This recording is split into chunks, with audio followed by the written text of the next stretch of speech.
મારો બાપ 88 માં ગુજરી ગયા, હજી બીક નથી ગઈ. રાજભાઈ, માતાજીના સોગન ખાઈને કહું, મને દિવસ ઉગ્યા પછી નીંદર જ નથી આવતી. મારા બાપની બીક રહી ગઈ હજી.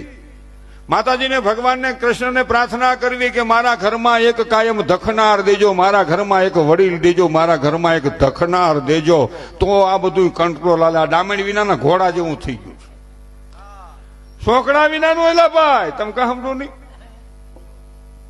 દખનાર હોય ને એટલે ત્યાં તો એનો ગ્રાન્ડ ફાધર છોકરાનો, અરે બાબુ લાવો મારી પાસે કેમેરો હોય છે, લાવો મારી પાસે. તો એની ગ્રાન્ટ મત એ મારી પાસે પામે હેઠું નાખી ઘડીક રોવા દે, નરવું થાય. રોયે નરવું થાય ને તને રોવડાવશે. હા,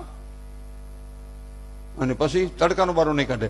નહીં જા બેટા, ગરમી છે, હીટ પકડી ગયું છે વાતાવરણ. બેટા તારી સ્કીન ડાર્ક થઈ જાય, તારું સાંભળું કાળું પડી જાય. લે, વરસાદનો બારો કાઢે. નહીં જા, બારિશ બારિશ બારિશ બારિશ બારિશ બારિશ એટલે વરસાદ. મેં એ મોબાઈલ છે ને, હાલું મોબાઈલનું તો રાજભાઈ એટલું બધું થયું છે. આ આપણા સાજિંદા મિત્રો અહીં તો એવા નથી, નકરી આપણી હમ ન જોઈએ એમ મને મત હોય.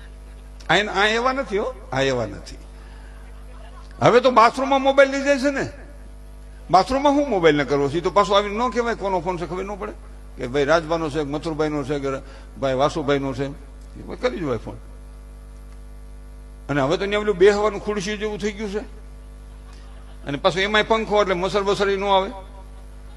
અડધી કલાક એ મોબાઈલમાં ત્યાં ગેમ રીમા કરે બેઠા બેઠા, અને બારા નીકળી પાછા કે લે જે કામ હાટું ગયું તો એ કામ તો બાકી રહી ગયું, પાછો કરે માલિક.